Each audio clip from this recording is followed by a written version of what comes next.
সেই স্বাদ। এটা সম্পূর্ণ আলুর তৈরি একটা আর কি চিপস। হ্যাঁ, কিন্তু খাবার তো পাইবেন না।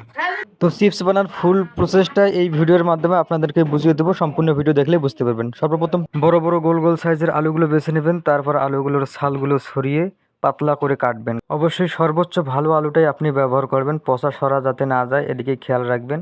আর যদি পচা সরা বের হয় তাহলে ওগুলো গরুর খাদ্য হিসেবে ব্যবহার করবেন। তো আমার কাটা শেষ।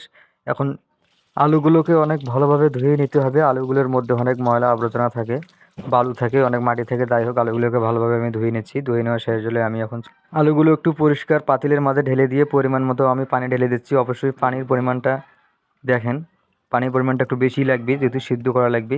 এখন কিছু এখানে মশলা ব্যবহার করা লাগবে, তো আমি পরিমাণ মতো কিছু লবণ দিয়ে দেবো প্রথমে। তো তারপর কিছু হলুদের গুঁড়ো দেবো এখানে, আর কিছু মশলা দেওয়ার প্রয়োজন নেই। তারপর একটা চামচ দিয়ে একটু হালকা একটু নাড়া দিয়ে রেখে দিবেন সিদ্ধ হওয়ার জন্য। তো সিদ্ধ হয়ে গেলে সর্বপ্রথম আপনারা আলুগুলো একটু ঝাঁকুনির মাঝে দিয়ে পানি আর আলুগুলো আলাদা করে নিন। আর সেদিকে সতর্ক থাকবেন যাতে আলুগুলো বেশি পরিমাণে সিদ্ধ না হয়। বেশি পরিমাণে সিদ্ধ হয়ে গেলে কিন্তু এগুলো দিয়ে আর চিপস বানানো সম্ভব না। হালকা পরিমাণে সিদ্ধ করবেন। তো তারপর এই আলুগুলো এভাবে নিয়ে পরিষ্কার বস্তা বা টিনের ওপরে ভালোভাবে শুকাতে দিবেন যাতে চালু করে শুকায়। তো যাই হোক আমার আলুগুলো শুকানো হয়ে গেছে, তো আমি এগুলো এখন চিপস বানানোর উপযুক্ত। তো আমি চুলার পাড়ায় নিয়ে আসলাম। তো কড়াইতে বেশি পরিমাণে একটু তেল দিবেন। তেল দেওয়া হয়ে গেলে আলুর যে শুকনো ইয়াগুলো আছে এগুলো সব কড়াইয়ের মধ্যে দিয়ে দিবেন, হালকা পরিমাণে দিবেন। তো এরকম করে আস্তে আস্তে করে ভেজে নেবেন।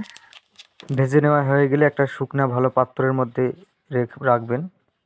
আর এইভাবে অনেক সংরক্ষণও করতে পারবেন আপনি আলুগুলো, বয়মের ভেতরে সংরক্ষণ করতে পারবেন। তো আমার আলু চিপস বানানো শেষ, এগুলো এখন খাওয়ার পালা। এতক্ষণ ধরে কষ্ট করে আমাদের ভিডিওটি দেখার জন্য অনেক অনেক ধন্যবাদ। কেমন হয়েছে? সেই স্বাদ। আর ভিডিওটি ভালো লাগলে অবশ্যই শেয়ার করে পাশে থাকবেন। ধন্যবাদ।